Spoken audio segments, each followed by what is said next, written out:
Welcome to Dishing Up Nutrition's Ask a Nutritionist podcast, brought to you by Nutritional Weight and Wellness.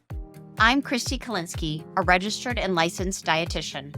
We're thrilled to be celebrating 20 years on air, discussing the connection between what you eat and how you feel, while sharing practical, real-life solutions for healthier living through balanced nutrition.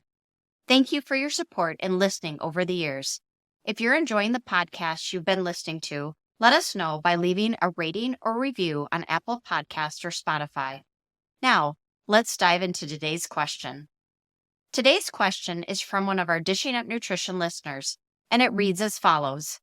Why do we have different food cravings other than sugar, and what can be done about it?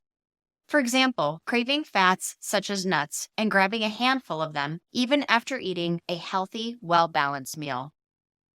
This is a great question. Almost everybody I counsel has some kind of craving. Sometimes the cravings are for healthy foods, and some cravings are for foods that aren't so good for us. Before I answer this question, let me give some background on cravings in general. I know for the most part, it's believed that cravings are due to a lack of willpower, and that we just cave to eating or drinking something we shouldn't, or even gravitate towards a healthy food, such as nuts, when we should be satisfied after eating a meal. The lack of willpower actually isn't the case. There are various reasons why we have cravings. So we're going to dive into those different reasons why and how we go about fixing those underlying issues. So the first thing we want to look at are our blood sugar levels throughout the day. Have you ever noticed that your cravings are worse when you've gone a long period of time without eating, say 3 or 4 hours or more?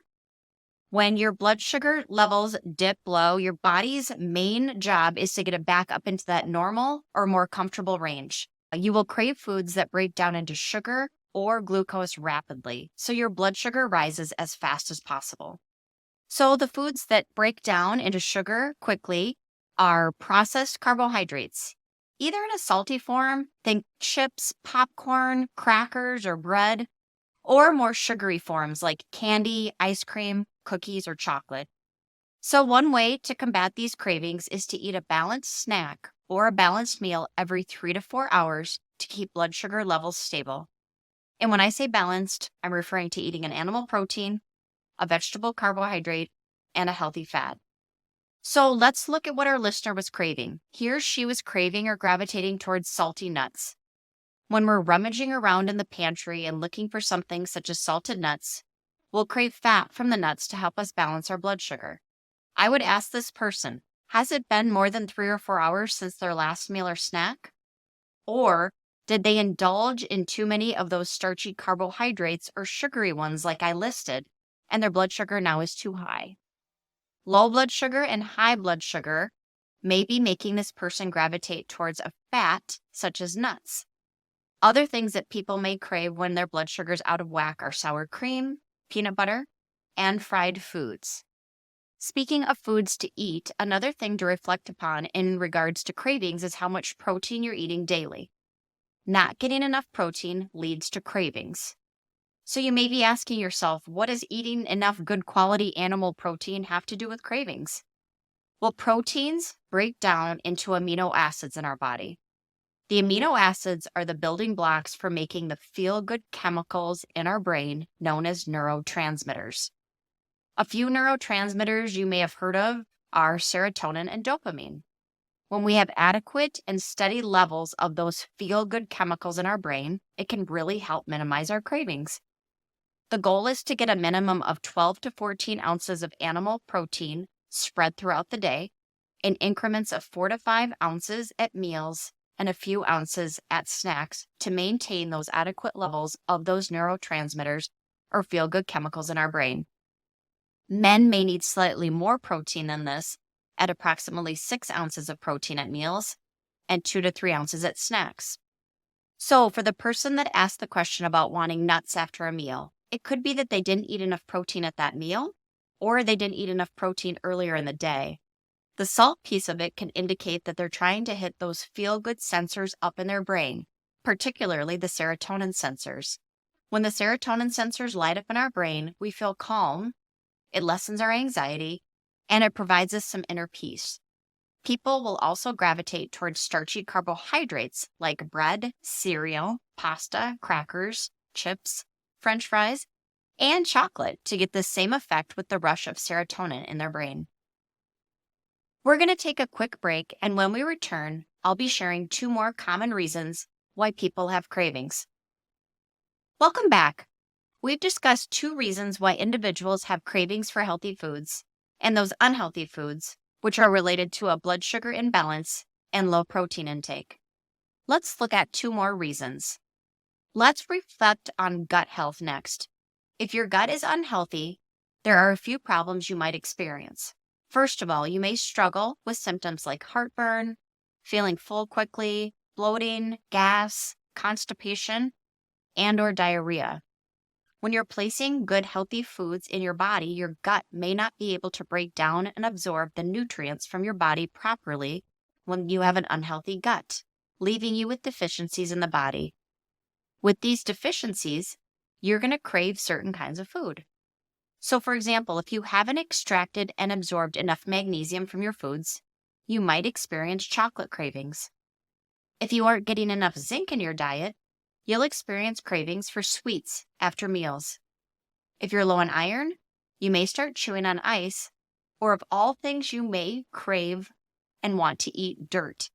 I actually saw this occasionally when I worked at WIC, where I counseled quite a few pregnant women that were low on iron, and they actually told me they wanted to eat dirt.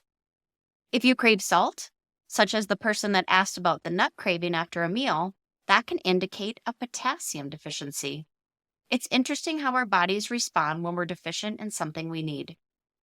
The second thing that happens with an unhealthy gut is that unhealthy gut microbiome, or those bad gut bugs, will chirp at us to eat more unhealthy foods so they get fed and they can continue to grow and proliferate. If we stop eating those foods, they no longer can grow and eventually they die off. In addition to no longer eating processed unhealthy foods, you can also take a good quality probiotic to ensure there are enough good gut bugs or a healthy gut microbiome so you're interested in eating the good or healthy foods your body needs. It will also help you digest and properly absorb your foods so you don't experience some of the deficiencies I mentioned. In addition, the probiotic can also help you with the uncomfortable gut symptoms you may be experiencing. Lastly, if you don't get adequate amounts of sleep, which is considered 7.5 to 8 hours nightly, you will on average eat 600 more calories per day. 300 of those 600 calories will be good or healthier foods, such as the nuts that our listener was craving. And the other 300 of the 600 calories are typically bad or unhealthy foods. We gravitate towards those unhealthy foods like sugar and caffeine and the like for a pick-me-up due to the sluggishness or low energy we have from the lack of sleep. I would also ask the listener if they're getting adequate sleep. Do they notice that the cravings for nuts are worse when they didn't get enough sleep the night before?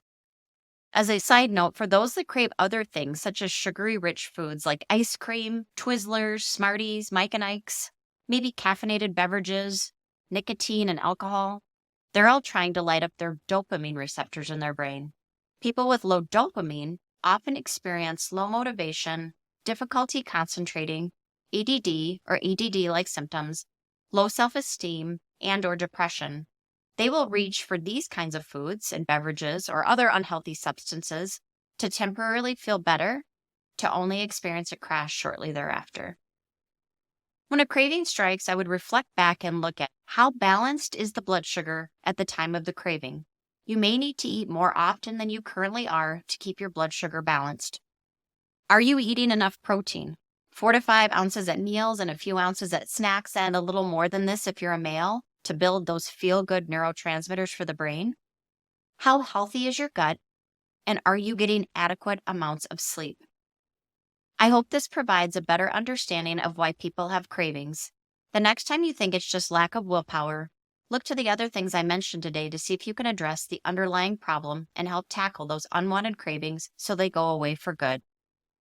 Thank you so much for listening to Dishing Up Nutrition's Ask a Nutritionist. If you found this episode helpful, be sure to leave us a rating or review on your favorite podcast app so we can help even more people discover the connection between what they eat and how they feel.